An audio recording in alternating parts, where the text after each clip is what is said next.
Good morning, everyone. Welcome to Saturday Zoom. And it's almost Halloween, so ooh. How's everybody? Doing good. How are you doing this morning? Pretty good. Pretty good. How's everybody sleeping? I think when my head hits the pillow at night or the pillow on the couch, either one, I'm just like out. So I know my body needs this rest.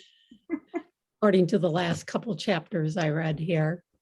I never right down. I almost never go right to sleep. And I try to do everything right, but I just don't. But once I get to sleep, I generally sleep well. And that's an improvement over the last year or so, because I used to have to get up to go to the bathroom like 3 times a night. And, there's a psychology there. I think like when you wake up, your body says time to pee. But if you say, no, it's time to sleep, and you ignore it, I just change position and I go right back to sleep now. So good. I mean, there are times where, yes, you should get up, but but I found that if I just say, nope, you don't really have to go. Why waste a trip to go all the way in there and kind of wake up to just squirt out, a dime? And that doesn't make sense, does it? And see, I get it in a different way too. If I'm awake, I may as well get up and go and then get back in bed, because then I'll probably sleep better and sleep longer, not wondering, oh, do I really have to go or not? I agree, but to some extent with all the time. So yeah. Now it's like, I know, like this morning I got up at 7:45. I wasn't ready to wake up. My alarm wasn't going off. And I was like, well, I'm going to get up because I need to go. And if I don't get up and go, I'll never be able to go back to sleep. And I need that extra half an hour, which turned out to be an hour. But yeah, like sometimes it makes sense. 5 o'clock in the morning, I'm like, I'm there because now I know I won't have to go again until I actually am ready to get up. So, but when you have to go every couple of hours, that you don't get good sleep that way. So, but yeah, I have a hard time sometimes going to sleep. I have a routine, but sometimes you just go, I'm still wide awake. So I'm still trying to figure out what kind of rest, physical rest or mental rest or whatever kind of rest it is that I need. So first, before we go too far, anything new in your diffuser? Not mine. Not yours. How about you, Mary? No, I still have the clove in though. I kind of like the clove with the cinnamon and the orange. Gives it a spicy. And that has great medicinal properties. So like you're doing good stuff for your lungs there. Maybe good. My lungs need it. My lungs need it. And mine may sound a little similar to Mary's. I have thieves, orange, and ginger in my diffuser, and it's called Fall Spice. Nice. I went in a different direction because last week, that the holiday stuff was released, and I got my order like 3 days ago, maybe Thursday. Yeah. And a lot of things were missing because they're out of stock, but at least I know I'll get them eventually. I've got a hair right hanging on my, I have to find it. But one of the things that I ordered was the Bloom essential oil, because that was a new blend. And this is the oil that is, I guess, that scents the Bloom skincare collection. And it's a really pretty floral. So I just thought I would put that in there this morning and brighten up the room that way. And it smells great. They always smell great. I don't think I've met a scent I haven't liked, except for maybe Digize. And oh yeah, I've gotten accustomed to Digize where it doesn't offend me, but it never would be something I'd put in my diffuser. Oh no, no. unless I, Even want- when I use it topically, I have to layer peppermint on top. right. I Yeah, just, you use it when you want to get rid of your company. There you go.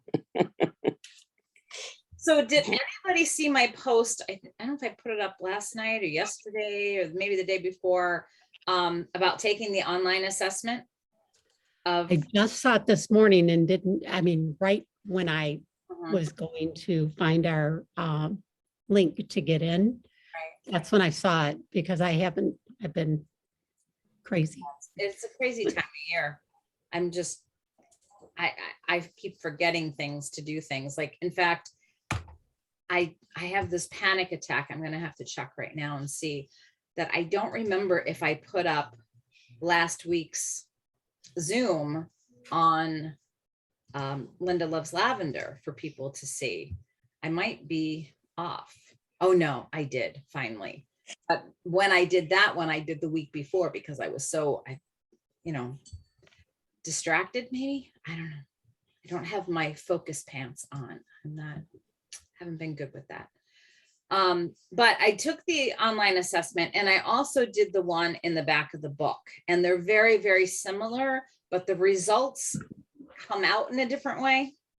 So the one online, it gives you scores like 18, 22, 25, 15, 12, whatever it is. And the recommendation there is if you are with under 15, you're getting adequate rest in an area. But if you're 16 to 25, you're experiencing rest, but would thrive with more rest. And then anything over 26, you really need to address that area. So, and then the one in the back of the book, did anyone do that one? She told No, I you. did not. Read, she told you. I didn't get to the back of the book yet.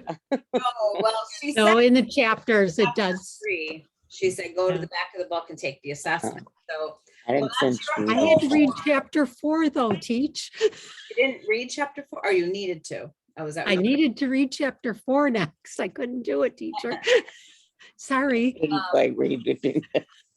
With, I did take the test, did you? the other test. Yeah, the one you sent on the computer. Oh, okay. Yep. Did you get your results? Did you put your? Yes, I did. I don't remember them. They're in the phone, so, there any but Surprised they you? were between 16 and 25 Okay, good. in all areas. Because if they're over 25, then you're like, "Woo, you really got to address something there." But I didn't have any areas. Mine were between 12 and 21. So mine are in a good place. Actually, the 12 is in a really good place, but mostly I got 17s and 18s. So there are things that I can do. But when I was looking at it, some of the questions I felt were more personality kind of questions, not necessarily rest questions. So for example, there was the question about going to a concert, like that you could tolerate. Now I'm gonna need my glasses. Tolerate going to it was a sensory thing. You have a sensitivity or adverse reaction to loud sounds. Doesn't everybody? Like, don't we all not we jump if there's something loud? Or like for me, I don't think it affects me, but I certainly don't like the TV blaring. And sometimes we have to have it blaring when my dad's here. And then we forget and it's still blaring, later on. But I don't know if that one was a true measure of my need for sensory rest, because I've always been like that. And the last one, you are unable to enjoy periodic sensory rich experiences like concerts or fireworks. So I was like, well, I don't know. I don't particularly like fireworks or concerts, but that's a lifelong thing. It's not like, I suppose if it was a concert that I really wanted to go to. Right. I think it depends. For me, it depends on the music. I think when I was younger, I was more into the loud rock type Right. stuff. Now, yeah, I like some of the rock, but I don't want it constant, Right. you know? I think you would get an overload, Right, we're at right. a heavy duty, so we don't go to those. So those were kind of hard questions that I don't know if that was more of a personality thing, or this time in my life, I don't want that kind of stuff. Not necessarily a need for rest. So that's, I had a problem with that little piece of that. But I don't know, take the one in the back of the book and see if it compares. And I took this like a year ago, the one in the back of the book, and I have my results, and I don't know if I'm more honest or less honest as you go from 1 year to it, but I got some similar results, and I got some very different results. But I also think that can also be interpretation of what the question is actually asking you. So like for physical sleep, I got a 2 or a 3 this time, but it was a 1 last time. But then I'm like, well, I take melatonin. So is that a sleep aid? I think if it is a natural thing. Right. But I don't know. There can be some problems with the actual assessment, but I think it also can be helpful to show you what areas you might need some help with. So, all right, moving on. Anything strike you this week for either chapter? Anything that just stood out? Still have something in my eye. I did take some notes, but let's see. Excuse me.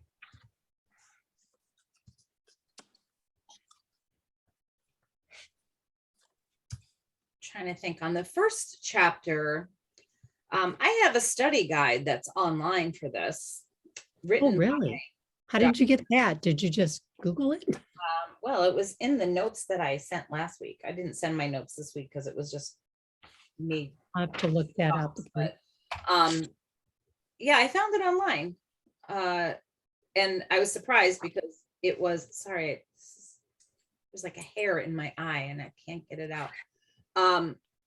It was written by the author, so it helps to focus what she wants you to focus on, I suppose.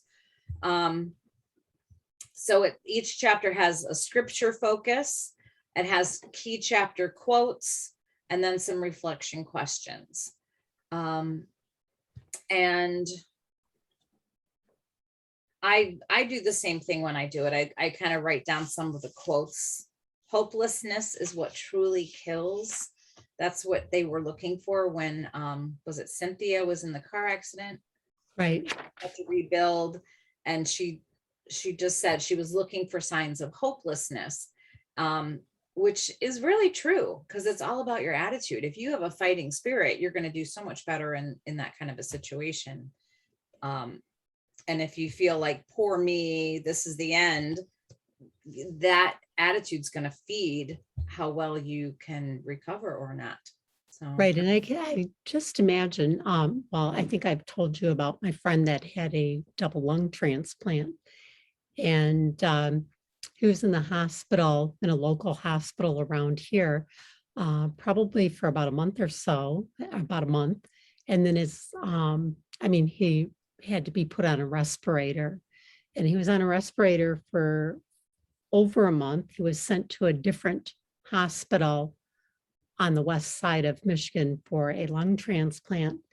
And I can't imagine, because, to be on a respirator for so long and then waiting for that transplant, for your turn to come up on the list. right. He had so many things that must have been going through his mind, because there were times, I guess, when he was, like awake and could see everyone and everything. And he had 2 grandchildren. Actually, I think one was born before all this occurred, and then one was born just after, he got his lungs and was up and moving around and all. But to have that drive, that desire to live and want to live and still go through all he went through, seeing that, I can't imagine, so he had that feeling of hopefulness and that drive to want to live and to want to see his new grandchild that he had never held. Plus, then after he was out, another one was born, and to be able to hold that one and up and moving around and talking with, he was flat on his back for quite a while. And I feel seeing, that I've worked in a hospital before and seen people flat on their back for a certain number of days. They say when you're, the days that you're down and laying down in bed, for each day, you need at least 2 to recover. But he's done it in record time. So he had that drive and I always think of my mom as like that, because she had the lung transplant and she had the will to live. And because of that, she saw her granddaughter get married. She saw both of her sons get married and her granddaughter born, so there's so much life left to live. And she had a hard life afterwards. I mean, it wasn't that hard, but she had, it wasn't constantly hard, but she had other battles to fight with this, but she kept fighting. And that's why I always say she was my hero, because the things that she went through, just to keep living and being here, are amazing and awe-inspiring. It's just worthy of, worthy of someone loving that. Yeah, or I can't think of the words. I need more coffee. All right. So my first reflection was, you have to choose life. And if you want a new life, you have to choose that new life, a new you, and keep, when you go down the path, maybe the road is forked and you have to choose which road is better for you, but you shouldn't turn around and go back, right? Because then, or stay still, because then you're just going to be stagnant and not go anywhere with that. So you also have to make room in your life for those new things, right? You can't be so overloaded, so rushed, like they talked about somewhere in there about the hustle. You can't be in that constant hustle mode. You have to take a step back and allow your body to rest, your mind to rest, your spirit to rest, whatever, in order to live more meaningful and rested and feel better. Creating a plan of action goes along with that choice, because if you just say, if I just said, my goal is to lose 50 pounds, and I left it at that, I'm not going to lose 50 pounds. So you have to have a plan of action, and you have to put everything you do into driving towards that goal, that, and knowing what to do when things go wrong. Like right now, the beginning of the week, I was 3 pounds lighter. And now I'm like, at this point, and I'm like, okay, what has to happen here? I learned something from some of the foods I ate. I didn't exercise as much as I wanted to this week, and so you go with a plan. So that new you of getting well rested in all areas of your life has to be direct and with a plan of action, so that you can take those steps to get there.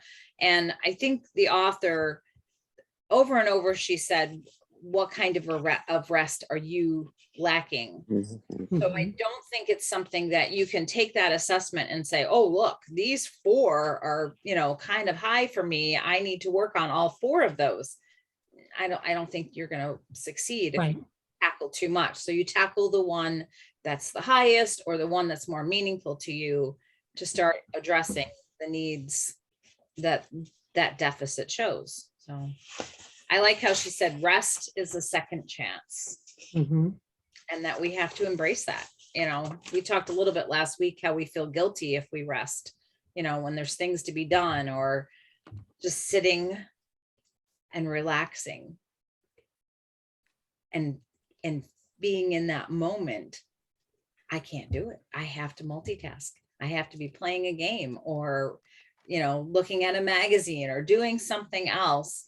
And it's not that I feel like I'm physically resting, but I don't feel like I can rest every part of me at the same time unless I'm sleeping. I don't know.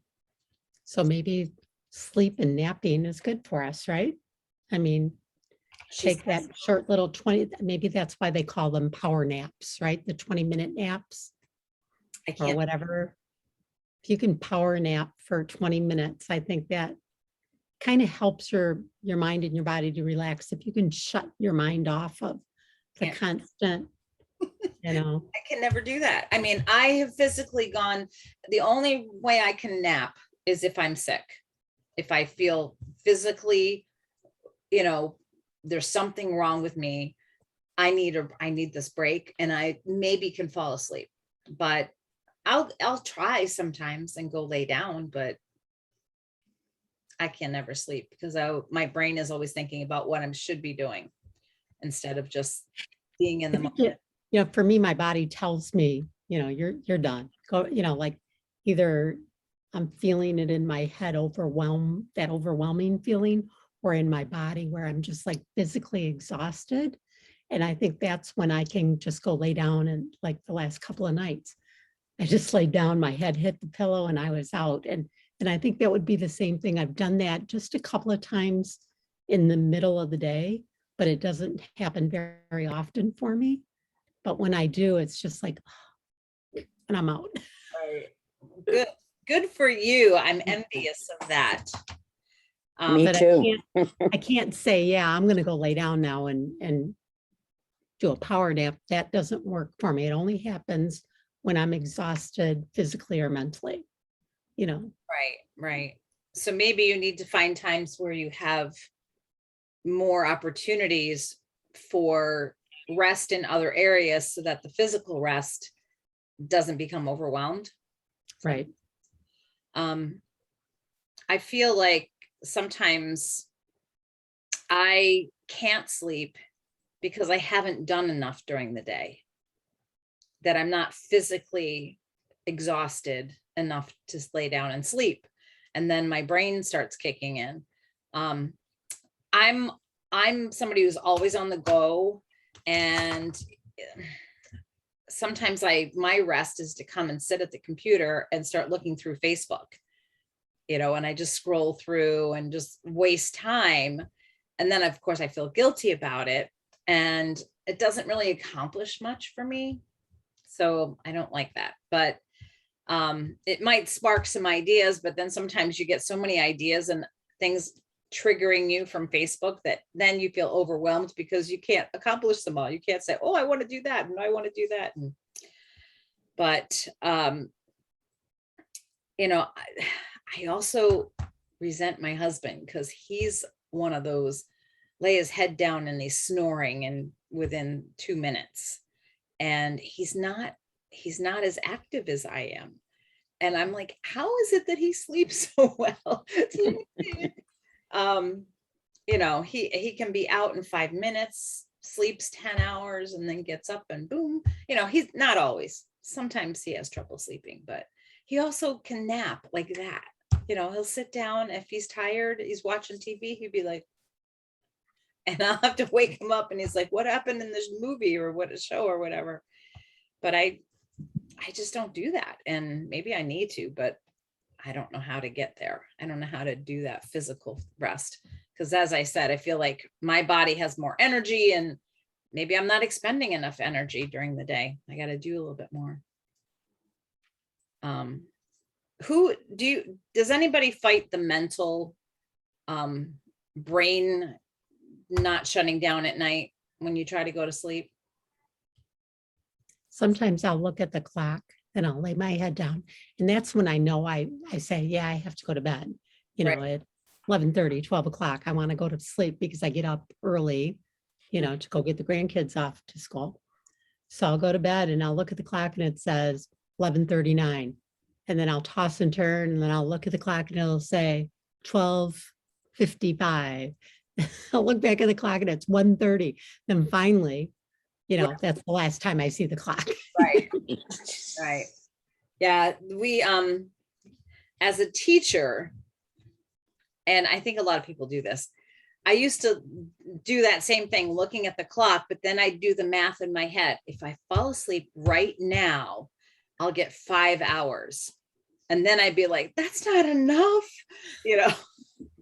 And then you fret about it, and then you don't fall asleep. But yeah, we used to play that game all the time. If I go to bed right now, if I go to sleep right now, I'll have enough rest to get through the day. But I never looked at the clock. no, I would say, I'm gonna pretend it's still 11 o'clock. And I'm not looking at the clock, because then I would be like, oh, shoot, it's 3 o'clock, or, and I'm still awake and I have to get up in 3 hours, So I just never looked at the clock. And when I worked, I found it harder to sleep. Now I'm not so bad. Some nights I'm up till 3 a.m. because I can't sleep. But thankfully we don't have any place to go the next day, and so yes, we can recover from that. But yeah, I don't know how. it's funny because I wake up at 6 a.m. and I'm like, what the heck am I doing up at 6 or 7 or whatever? So I just get up. I figured it's time to get up, and maybe tonight I can sleep, Right. If you get up, then you feel it like you're really tired. You're going to run the whole day. You're going to sleep the next day. Yeah. Sometimes that works. Sometimes it doesn't. Sometimes it doesn't. I do take sleeping pills, but do you? I yeah, I need them. I used to when I was working, and it was one of those, it was like I needed to sleep, and I could feel myself wired that I wasn't going to sleep. So I would take a little snippet of a sleeping pill. I wouldn't even take the whole thing, because when I took the whole thing once, I was visiting my parents in Florida, and I wanted to go to sleep early because we had to get up really early to catch a flight. And, we had to be up at 4 o'clock in the morning or something like that. So I took a whole one.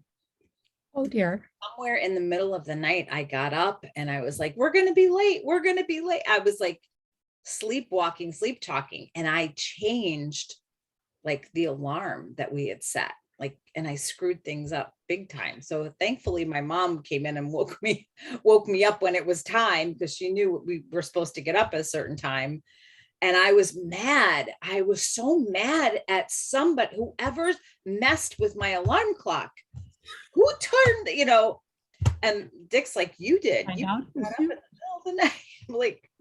I'm like, oh, I'm never taking a whole one of those anymore. So, but yeah, I kind of gave that up in the last year or so, and been relying on sleep essence or melatonin, and that seems to work. The extra kick of melatonin works for me now. So I only took a sleeping pill once. The night before surgery, the doctor called my room. I was already sound asleep. He called my room at the hospital. I picked up the phone and he says, is this Kathy? And I said, yes, it is. He says, this is Dr. whoever he was. He said, the nurse is going to bring you a sleeping pill. Take it. I go, I was sound asleep. yeah. Good night, doctor. And I got the phone. And she came in and said, here's your sleeping pill. I go, twice. They woke me up from a sound sleep. Oh my gosh. They do that. They do when I was in the hospital, they did that. Do you want your sleeping pill? I said I was asleep. What did you wake me I up was for? 18 years old. Come on. Oh my gosh, that's so funny. Yeah, the one thing you can't do in a hospital is sleep unless it's induced. So Too noisy. yeah, and too many people peeking on you at Yeah. hours. You got to check your blood pressure. It's A lot of times you have to be shift. laying flat on your back, and or whatever. It's not the way I sleep. I do the flip. I know I'm not going to sleep until I've done the flip 4 times. I've gone all the way around. Then maybe I can sleep. But all right. So in chapter 4, she said the body tells its story in stillness. The body knows when there's an imbalance, and we've just refused to trust it. So things go wrong and we ignore it. Little things. I've got little things wrong with me right now, and I am trying to ignore them. I'm trying not to be that hypochondriac that says, oh, I got this problem and that problem. But sometimes those things are telling us that we have to slow down. We have to do something different, or, something's not working. But I like what she said, psychologically, in the stillness, we fear what we will find, so we keep moving. I think that's with life. It's like, I've got this weird bump. I don't think you can see it here, that's protruding from my wrist. And it started, about 2 months ago, maybe. And it doesn't bother me. It only hurts occasionally when I've put too much pressure. It's like goes up into my thumb. And I've Googled the heck out of it, trying to figure out what this is. I can't push it back in, but if I elongate or pull, it kind of goes back in. And I'm like, I just think I pulled something out of whack doing exercises and stuff. So it doesn't hurt. I just ignore it. But maybe eventually I'll come to face it and figure out what it is. But like I said, it doesn't hurt. So it's easy to suppress those kinds of things that, oh, this is just a little thing, or I can take care of this on my own, instead of recognizing that maybe something more is wrong and you need to get that rest. This is a reaction. People get sick all the time from too much stress, right? That mental and emotional stuff. We'll get into that next week, but I like the way she said in the book too, sometimes we're almost like conditioned to ignore those things. When she talked about a small child scrapes themselves or falls, bumps, and says, this hurts, that hurts, whatever. And the mom and dad will take a look and go, oh, you're fine, keep moving, keep going, or whatever, however she said it in the book. And it's almost like we carry that through life though, really. Like, oh yeah, my throat just hurts a little. Yeah, I can, I'm all right, or whatever, or yeah, you bump and you have a bruise. Oh yeah, it's just a little bruise. And then all of a sudden you're like, oh my God, but it's the same kind of thing. Like you said, with your wrist, it's there, it doesn't hurt. So forget about it, and that's what we tell kids when they're little, you're hurting now. It'll go away in a couple minutes, rub it and you're fine. We ignore those little small signs. And still, your body says, and then you get the big signs. Then you get the stuff Right. that really hurts, or that really is pronounced, or is more serious, because we didn't pay attention to the little signs. So I guess I should go get this looked at. I don't know, whatever. I loved what she said about passive and active physical rest. Wasn't a concept I would think about. The passive rest is sleeping and napping. You just kind of go out, right? And you're not aware of anything. Once you get into that deep REM sleep, you're just sleeping and your body is physically resting. And you don't have to do anything. But the active rest, I really liked that, because I feel like I probably need more of those in my life. I mean, I try to do stretching from time to time. Breathing exercises, I'll do that at night, sometimes when I'm trying to sleep. Does anybody else use that as a technique for sleep? Is just focus in on your really slow breathing. And that helps a lot. But I think you can also do that during the day, just taking a moment and breathing. A lot of this seems to be on the scale of meditation, right? Right. Soaking baths, boy, that sounds good. But Yeah, me, I want somebody else to fix the bathtub for me. I want it to be. Please draw that for me. Yeah, draw me a bath. My bathtub, my cat's, the cat litter box was in there until recently, and I found a container to hide the kitten. So I have this piece of furniture now. And so the kitty litter box is no longer in the tub. So I don't have an excuse, except for the black one likes to jump in there and chase her tail. And there's hair everywhere. So for me to physically relax in a tub, first I have to clean the tub really, really well. And then I have to run the bath water. And I haven't done that in so long. I'm not sure that I would have clear water. I haven't had clear water yet. But I think it's approaching that. I don't think the last occupants of this house ever used that tub. I think it was just sort of a selling point, like, oh, let's put in this beautiful soaker tub, because the water came out like copper, rusty kind of thing. And I ran it and I ran it and I ran it. And, you know, finally one day it was kind of tainted color and I took a bath in there anyway. But then the whole time I'm not really relaxed because I'm thinking, what am I soaking in besides water? Well, just think when you get out, it'll be like a tan with all that copper. But yeah, I mean, I love the idea of just soaking in a hot tub, but then, you know, getting it prepared and getting it ready, that's like more work. And there was something else I was going to say about that, the work. Oh, and then like once you're in there, it doesn't stay hot. It gets cold. And so it's like, let's try if I put more water in there. Honey, can you heat the kettle on the stove and bring me some more hot water? So I don't know if it's as restful for me as it should be. Prayer walks, I've never done that. Has anybody ever done that? No. No. I think that would be kind of a cool thing.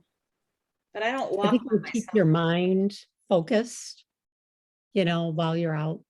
I mean, I think for God. me, it sounds like a prayer walk should be done on like some type of trail or in a park where Right, you really don't see too many people. And you right. can just walk through, enjoy the nature around you, as well as, you know, Yeah. praying.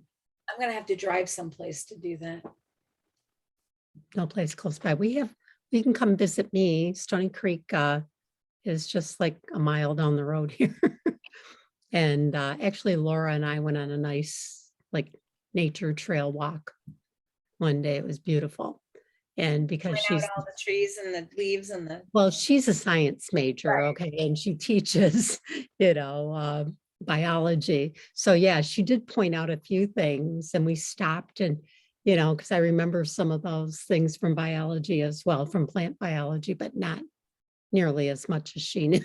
I need her to come over and look at my garden because I planted a bunch of things, and where there should be spinach, there's a whole bunch of different things popping up. And I'm like, which one's the spinach? I want to weed this out, but I don't know which one's the spinach.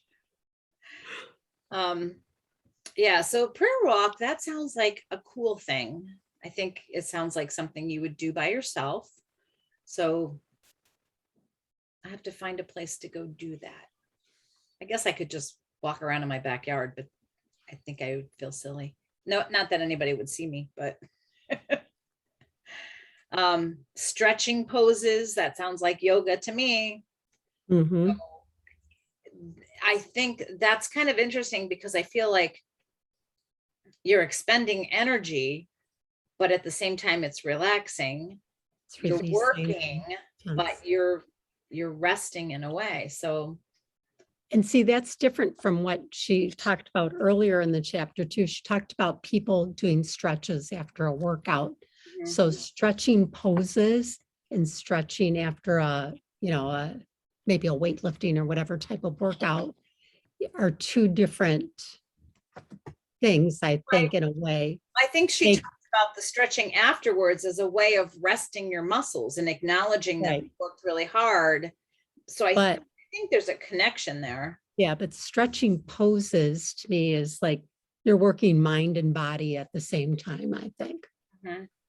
You Yeah. know, because you're real mindful of the way you're, you know, the other thing you're going like, oh yeah, this feels good. You know, I get those Right. stretches in. Whereas with stretching poses, you're holding those poses, Mm-hmm. you know, for a longer period of time. And, you know, Right. you're Really. concentrating on how your body really feels. Right. I think when I stretch after a workout, I'm just like going through the motions of stretching. But if I rarely do yoga, but when I do yoga, I'm concentrating on actually feeling that stretch and holding that pose and taking in the breath at the same time when you're supposed to and exhaling. And when I do other stretches, I don't like, okay, breathe. And I mean, for me anyway, I don't know. You should. I think when I finish a workout, and I skipped the stretching today because I cut down, I only did 25 minutes on my workout because I was watching the clock thinking shower, hair, makeup, get in. And so I rushed it a little bit and didn't do the stretching. But lately if I don't stretch first thing in the morning, I like to stretch after getting off the rebounder. And I do put a lot of time into the stretching. I do feel like I hold those poses because that's a big problem I have with following an exercise routine that somebody else has made for you, that you're following along a video, is that, they'll do these stretches, but they'll be like, okay, here, hold this. And then, okay, now try the other way. And for me, it's like, I don't want that. I need to feel my own body. I need to feel that stretch. I need to hold it longer, breathe into it until my body feels right with that stretch. And that sounds more like a yoga thing than right. it does just like a physical stretch. And I incorporate some yoga poses when I stretch as well. Yeah. So it's just, I got this big old mat and I like my gym now. I have to get out there a little bit more often, but I like it out there.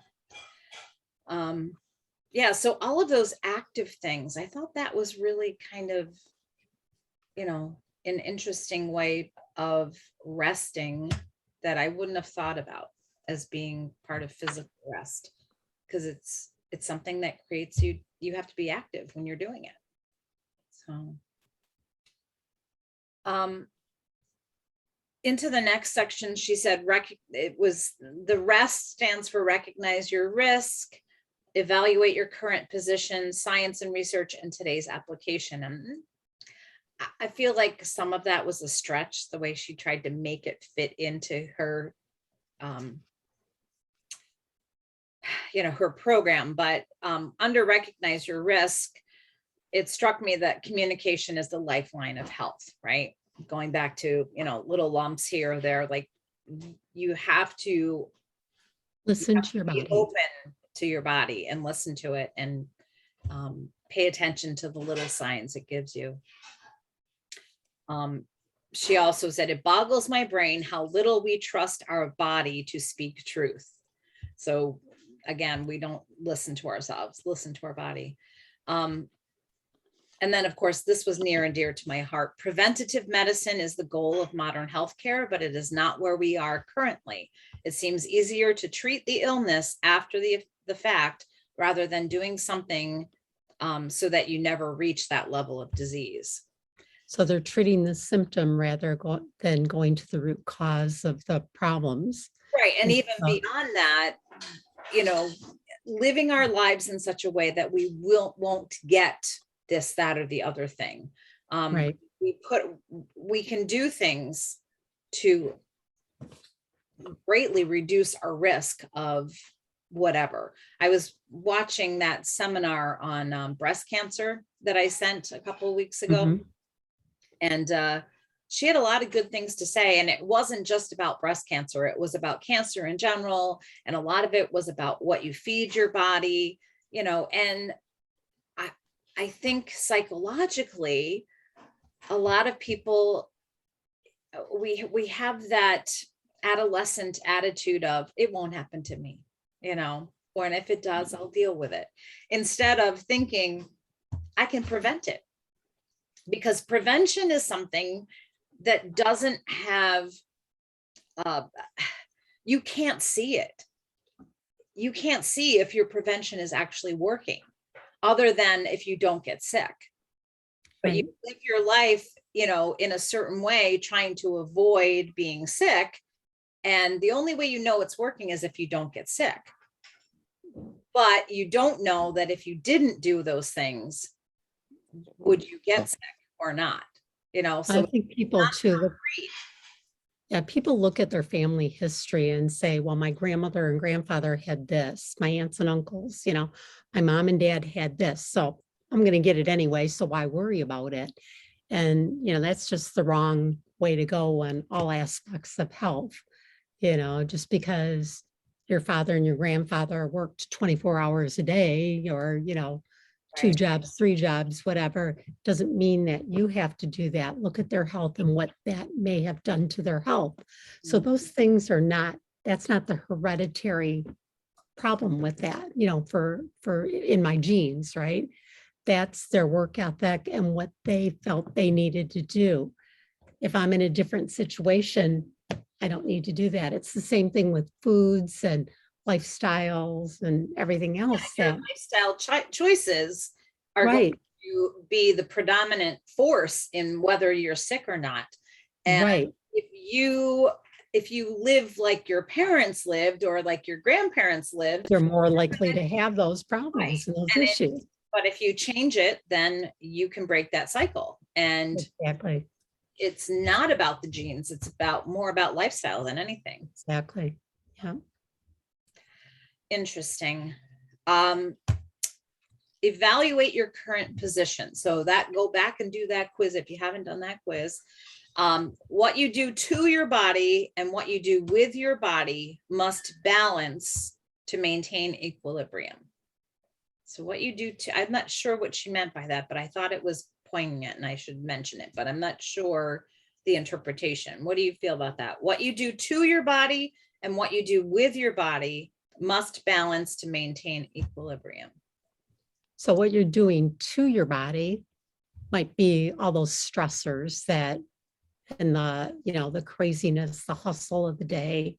Are you getting enough sleep? No, you're not, because you're rushing doing this. Your mind is full and swirling with so many things on your to-do list that you can't get sleep at night, or your mind is just racing. So those are things that I think, kind of bring on ourselves, or what we do to our body, right? Okay, that makes sense. Yeah. And then the with your body, is that more about like taking time for yourself and allowing those different types of rest, right? yeah. That's how I interpreted it. Thank you for explaining that to me, because I was looking at it going, what does she mean? Because sometimes those words can be misinterpreted, those little positions there. And doing to your body doesn't have to be just like physically to your body. I mean, it's your mind, it's your, it's everything. Right. Yeah. Everything you're just piling on top of yourself. You're, overloading your whole physical, mental, and spiritual everything, and I think that's how I interpreted it anyway. Science and research area. I loved this one because it makes me feel a little bit better about myself. Exercise, light exercise, 3 days a week for just 20 minutes, reduced fatigue symptoms by 65%. And it's so counterintuitive for us. I mean, once you know, and you crave it, but how many times have you felt like, I am so tired and exhausted and I don't know what to do, and you try to sleep or take a nap, you can't take a nap, but guess what? You go and you do that exercise and it eliminates that fatigue. And it's counterintuitive, because you wouldn't think that if I'm so tired that I have any energy to actually exercise.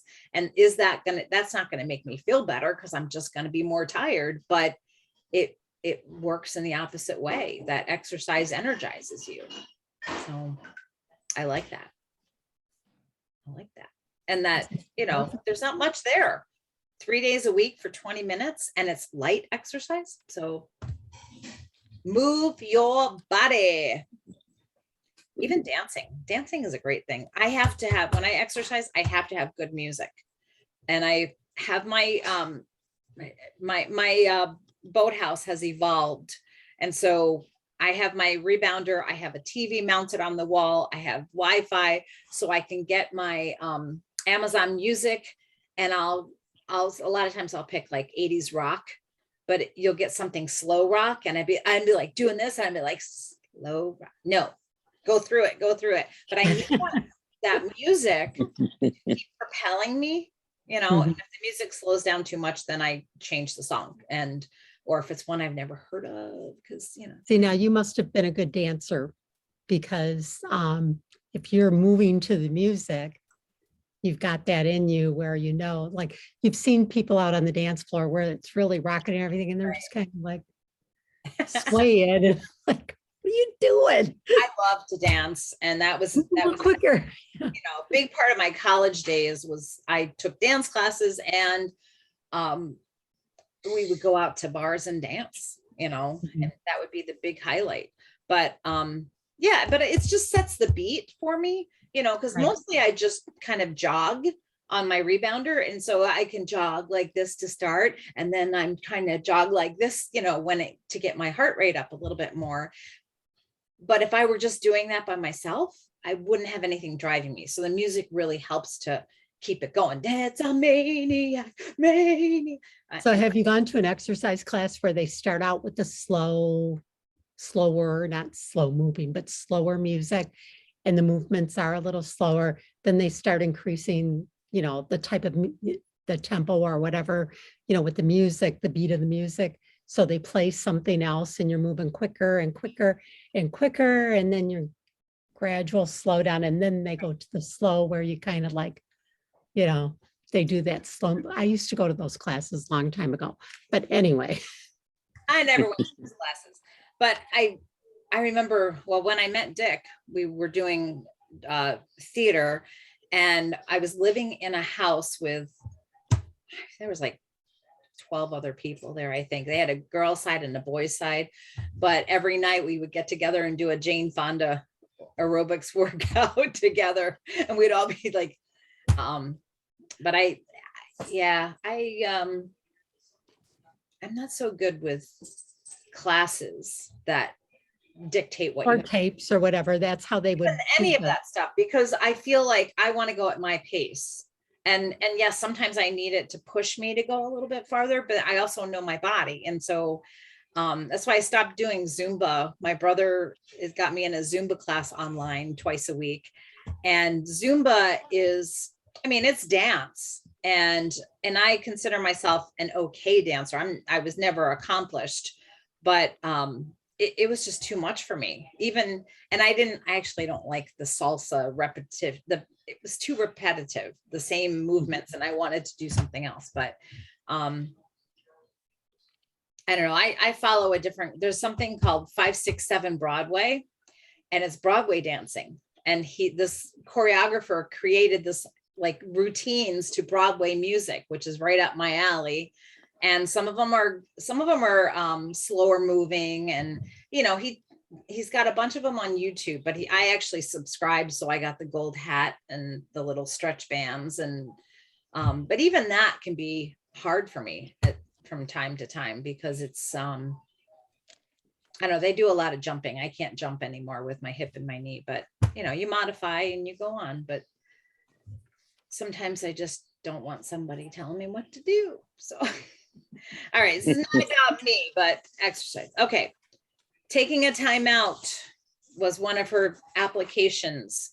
And timeout is not always punishment. When you feel like you need a timeout, it shouldn't be punishment. That should be a reward for your body, saying, okay, you worked hard, let's rest, right?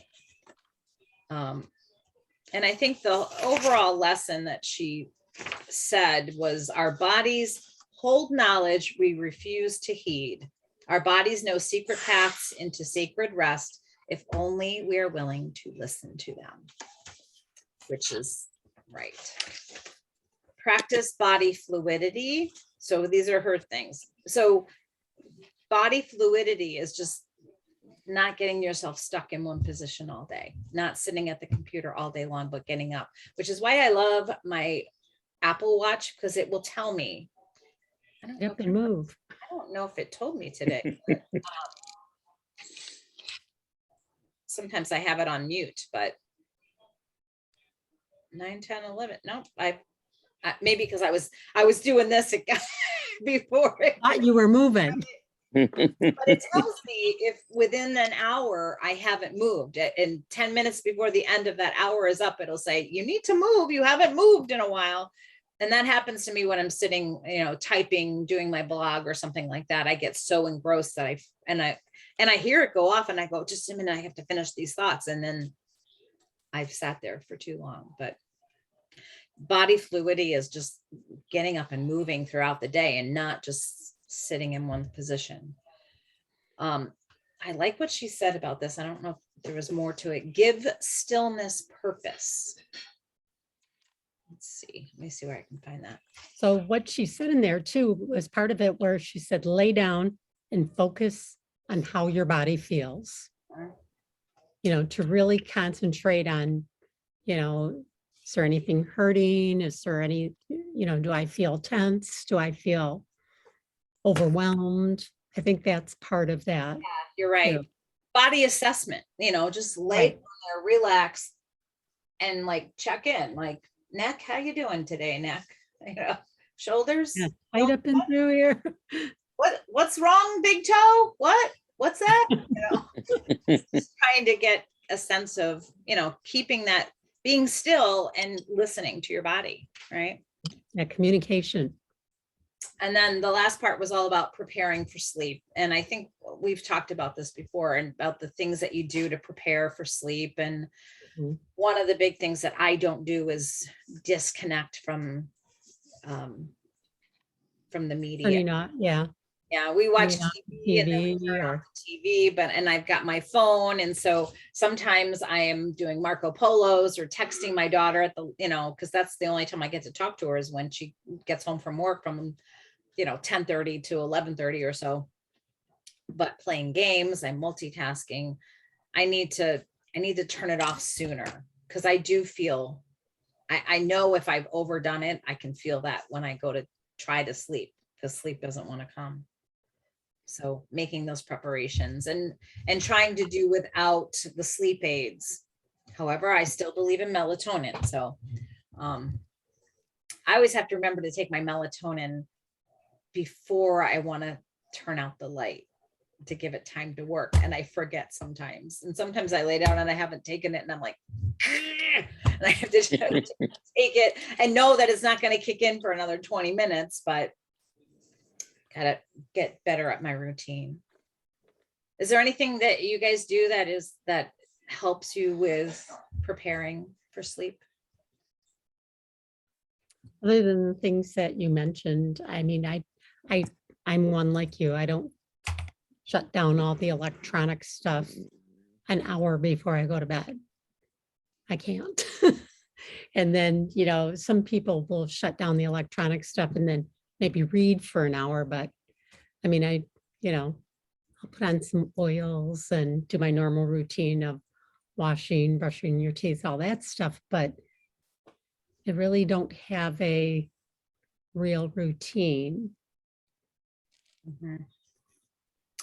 Yeah, my routine is not necessary. It's just kind of our bedtime routine. I'll pop up, I'll get the Life 9 probiotics. We each have one. Yeah, I do that. Get dressed for bed, brush your teeth. I put all my oils on and I get into bed, and then I pick up my phone again and I play a game while we're watching the last episode of whatever we want to watch. So not the best routine. I read, but I read from the phone.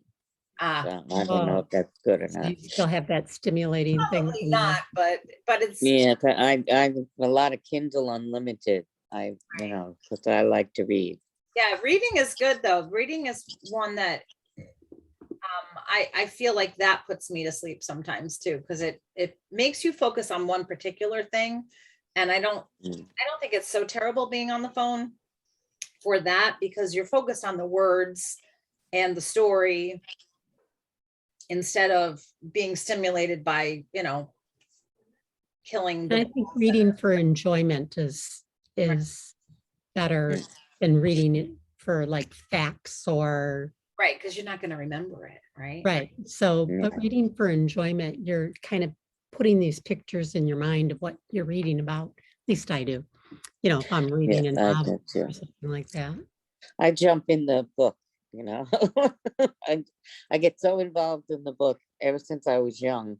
Yeah. My mother could be standing next to me going, Mary, Mary, but I'm in that book and I don't even hear it, you know, when she was standing next to me. And I'm always like that. I can just be reading and disappear. Mhm. I am doing a quick scan of the study guide, and there's way too much there, you know, for us to accomplish. But she said, write this down in your phone. The best time to rest is when you don't have time for it. So you need to rest. And that was chapter 3. I'm just going to see what she's got for chapter 4. I feel like we've had a good discussion today.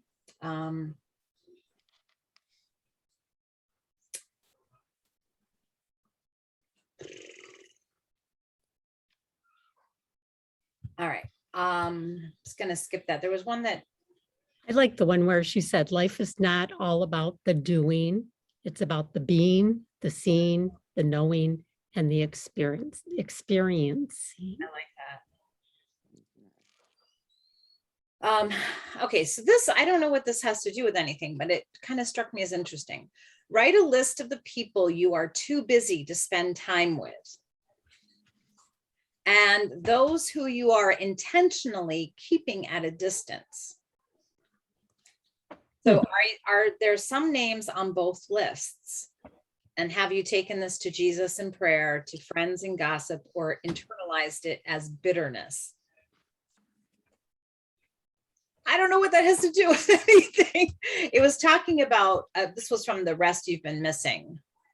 So I think it's talking about maybe keeping not being honest with yourself about certain things, and maybe relationships is one of those things that, you know, the people, you keep them at a distance, or you're too busy.